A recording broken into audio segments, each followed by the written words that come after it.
Salut, aujourd'hui on se retrouve dans une nouvelle vidéo pour vous résumer ma première game de Fallen Kingdom que j'ai fait avec des potes. Pour ceux du fond qui connaissent pas ce qu'est un Fallen Kingdom, pour vous résumer, c'est un jeu que vous pouvez faire sur Minecraft qui dure plusieurs heures. En gros, le but de chaque équipe va être de se faire un stuff de base, de créer sa salle des coffres et de faire des murailles pour protéger sa salle des coffres, puis de rush plus tard la base des autres équipes pour pouvoir prendre leur salle des coffres en détruisant leurs murailles, avec des TNT bien sûr, mais aussi de faire différents events afin de gagner encore plus de stuff. Vous pouvez voir tout au long de la game à droite l'indicateur de mort, de kill, la distance à laquelle est la base et la direction, ainsi que si le PVP, l'assaut, le nether et l'end sont activés. Donc le Fallen Kingdom sera divisé en plusieurs jours. Le premier jour on a décidé avec notre équipe que 2 personnes à éliminer, pendant que moi je faisais les tranchées, pour plus tard faire des murailles qui résisteront aux assauts des autres équipes avec de la TNT.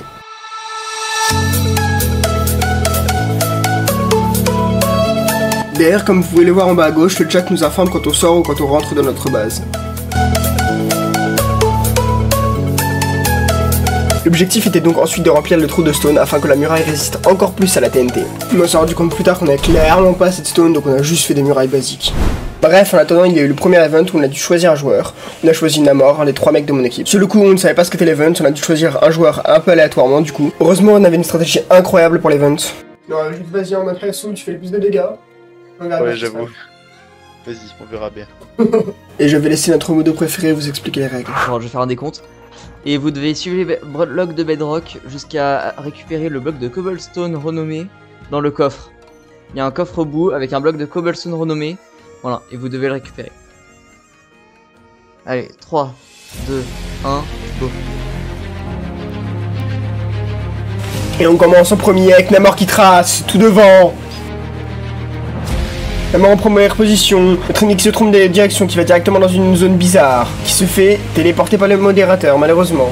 Namor qui continue à tracer, qui rentre enfin dans le château, continue loin devant son ennemi.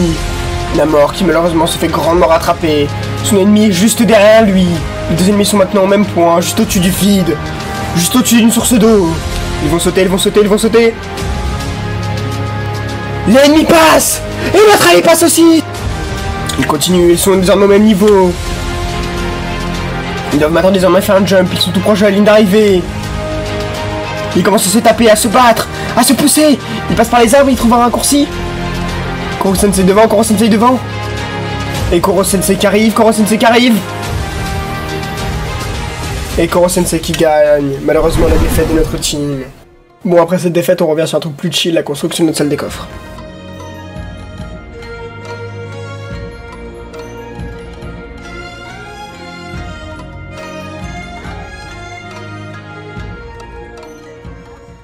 Puis on repart directement sur notre event, cette fois c'est moi qui ai été choisi. Et je vais pas vous mentir, j'ai pas trop compris ce qui s'est passé ici, on m'a dit de prendre un stuff et je me suis fait presque one shot. De base c'était un combat de PVP, sachant que je suis très nul en PVP.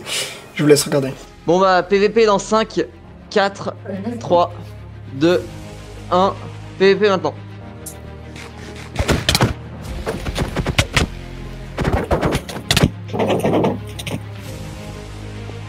C'est après, elle a un peu une hache.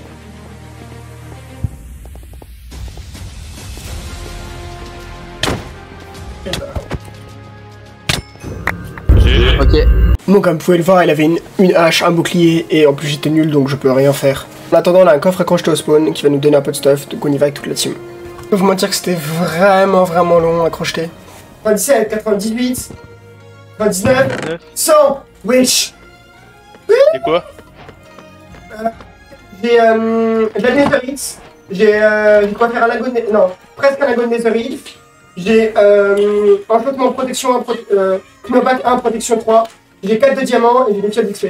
Pendant que je crochetais les coffres, le 3ème event a eu lieu. Chaque joueur avait tout simplement un arc et une flèche et devait tirer le plus loin possible. Ok, j'ai la flèche. Donc là c'était celle de qui? Ici Koro, ok. Gagné. Là, notre 3ème allié a donc gagné l'event. Il avait en récompense le choix entre 2 coffres. Un contenant 3 blocs de diamants et un contenant des livres et une table d'enchante. Et il a donc pris le livre et la table d'enchante. On a ensuite trouvé le meilleur moyen, le plus fourbe de protéger notre salle des coffres, c'est de faire un jump.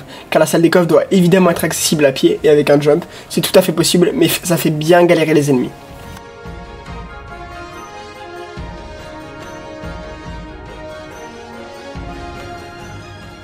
Après avoir fait ce jump bien galère, il ne reste plus qu'une chose à faire, aller rush les ennemis. Ah, et d'ailleurs, voici à quoi ressemble notre salle des coffres maintenant. Et juste avant le rush final, il y a eu un nouvel event de décrochetage du coffre au spawn.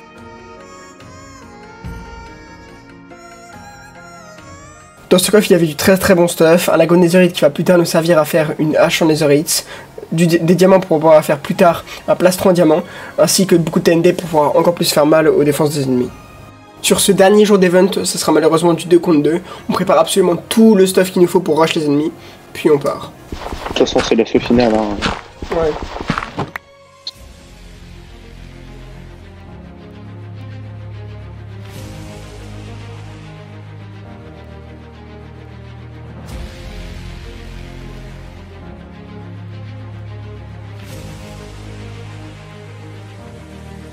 Ah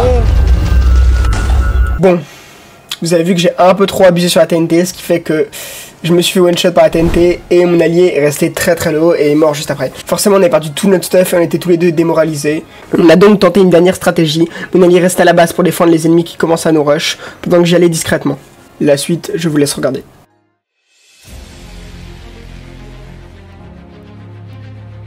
Ah, il s'est suicidé carrément. Ouais. Bah maintenant tout ce que je peux faire c'est attendre de toute façon. Hein. Oh. Il y a un farfadet malicieux qui rôde dans les parages. Je fais des malicieux. Tu ne le vois pas le farfadet malicieux? Bon, on dit par contre que là, il faut pas deux personnes dans la salle des coffres, parce que bon, vu que je suis tout seul... Non, aucune personne. Ce qu'il est... Ouais, ça les coffres. Oui, ouais tu l'as cassé ouais. Ouais, ça les Bah, je sais coffres. pas. Et bon, après c'était un peu compliqué, j'ai dû parler avec le staff, parce que normalement c'était 2 personnes qui devaient rester dans la salle des coffres de l'équipe ennemie pendant 1 minute. Sauf que vu que mon allié était complètement mort et qu'il ne restait que moi, ils ont dû adapter les règles et on a finalement gagné. Je tiens à dire vraiment bien joué à l'équipe des rouges qui était très forte et qui avait largement meilleur stuff que nous. Merci à vous d'être restés jusque là, n'oubliez pas de liker et de vous abonner, et je vous laisse avec l'éclatage final du spawn. Plus.